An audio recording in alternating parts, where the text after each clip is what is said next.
quiet town of Mount Holly is the governmental seat of Burlington County, New Jersey.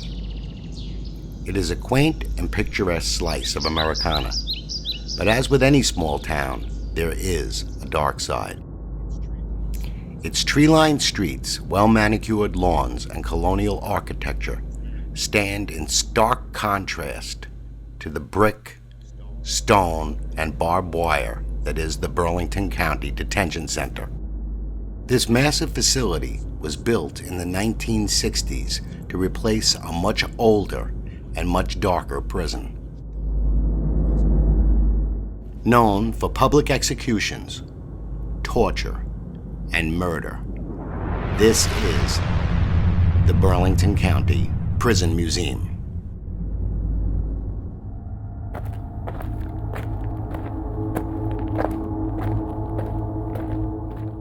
Burlington County Prison opened its doors in 1811 and continued operation until 1965.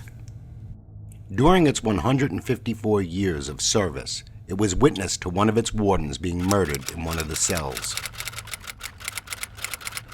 The phenomena reported at this location include the disembodied laughter of children, the sound of footsteps, and full-bodied apparitions.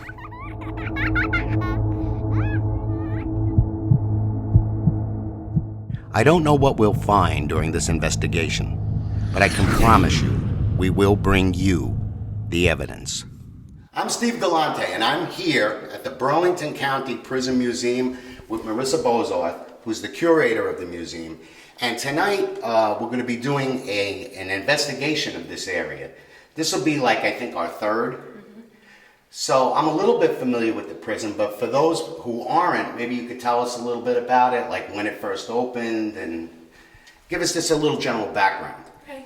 The prison first opened in 1811 and was the longest used prison in the United States. It was in operation until 1965. It was the time that it was constructed. It was the most modern jail in the United States as well, and had pretty much every type of prisoner you can imagine stayed in here. Everything from homeless people all the way up to first-degree murderers.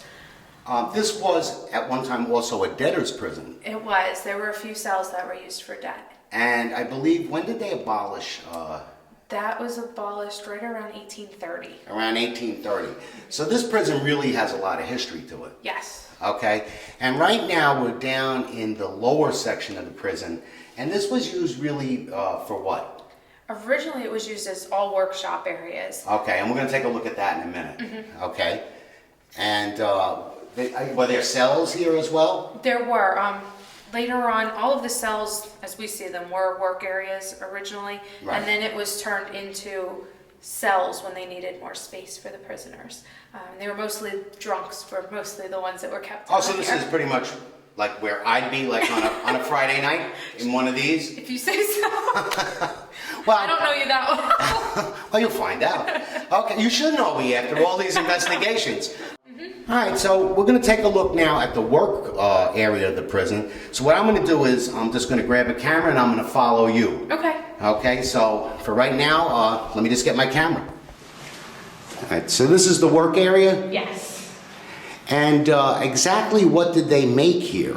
Most of the things that they made were any wood products. It was usually shingles for your roof, brooms, and baskets. They were their three main products. And this is the kitchen area, which was also used as a cell. There were up to 4 prisoners that this would have been their cell, and their job was to cook the food and prepare all the food for the rest of the jail. And they cooked in the hearth? Yep, they cooked in that fireplace up until 1928.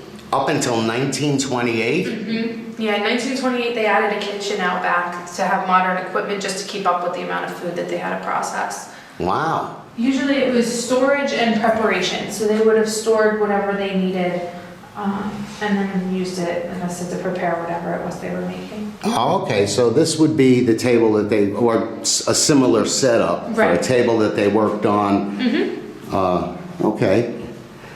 So everything was kind of centralized down here in terms of the cooking and the working. And I assume the main bulk of the prisoner's cells were upstairs. Right, the bulk of the cells were on the 3rd floor, and then the main floor was offices with only about 8 cells on it. All right, so you know what? Let's take a look up there and we'll see what we get from that, okay? Right. We're up on the 3rd floor now of the prison, and the 3rd floor is known basically for the dungeon. Right. And one of your most notorious prisoners who was kept in the dungeon was Joel Clow. Now, the rumor is, and it's a myth that's kind of perpetuated by the TV shows, is that Joel Clow is the angry spirit of the Burlington County Prison Museum. Right. Okay? I personally have looked into his history, and I know you have, and you don't feel that that's the case either. No. Granted, he did murder his girlfriend. That was Mary Hamilton. Correct. But he admitted to doing it. He wasn't angry when he was here. He pretty much accepted his fate. He was more of a desperate person than an angry person. Well, she had played him Yes. for a number of years. She did.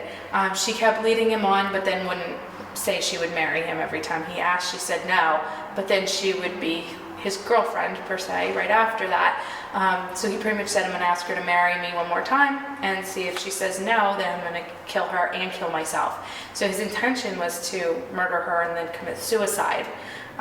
He did drink poison, but not enough to actually kill himself.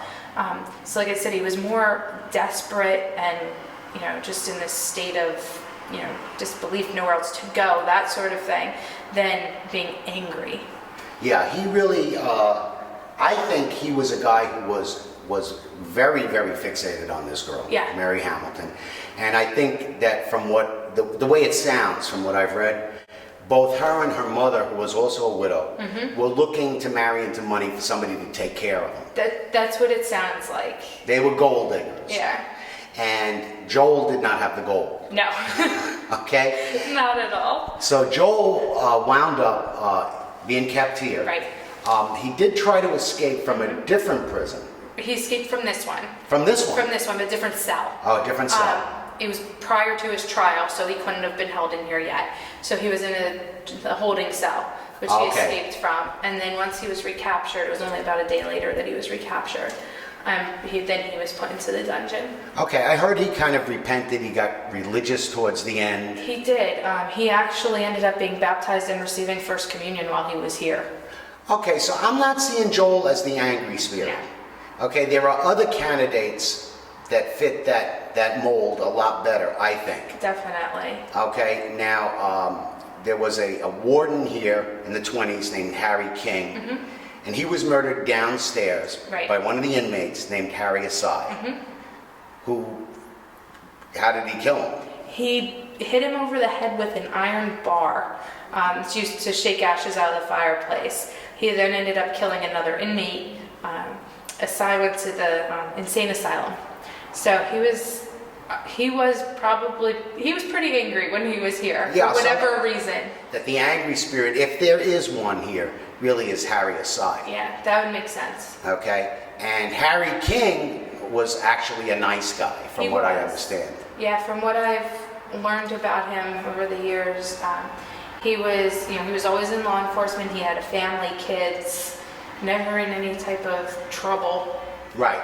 And they just recently, gave him a memorial. Yeah, he within the last few years, he was put on the wall in Washington for fallen officers and also on the Burlington County wall for fallen officers. So it took a while. All right, we're back out behind the prison now, and it was in this corner, if I'm not mistaken, that it was Joel Clow was buried, right? Yeah, Joel Clow. He's buried somewhere in this general area. And they didn't mark it in any way? No, we have a first-hand document that tells us where he's buried, but they never put a marker out for it. Huh. All right, and I want to show the back of the prison a little bit, okay? And back over there, let's take a walk and take a look. That's where the actual gallows were? Yes. Okay, we're back now over by the gallows, or where the gallows were. And when did they stop using the gallows? The last execution here was in 1906 for a double hanging of Rufus Johnson and George Small. Rufus Johnson and George Small were the last two prisoners hung. Right. And what did they do? What was their crime? They murdered a woman in Morristown. Her name was Florence Atkinson, and they murdered her in the process of robbing her. Really? Yeah. And they caught him, obviously, Right. and that was it. They took the drop. Yep. Right now I'm getting ready to take a little ride on Old Sparky. That's what they call the electric chair. I'm sure it's not plugged in or in use anymore. After making a speedy recovery from my electrocution and not being ready to go to the light, I continued the tour with Marissa, stopping in to take a look at some of the debtors' cells. Debtors. You can see it's much larger than any of the other cells in the building. And that's because usually if you were brought in for debt, your whole family was brought in, not just one person. Oh. So they had a little bit bigger cell. And also when the jail first opened, there were a lot of people that didn't believe it made sense to put people in jail for owing money.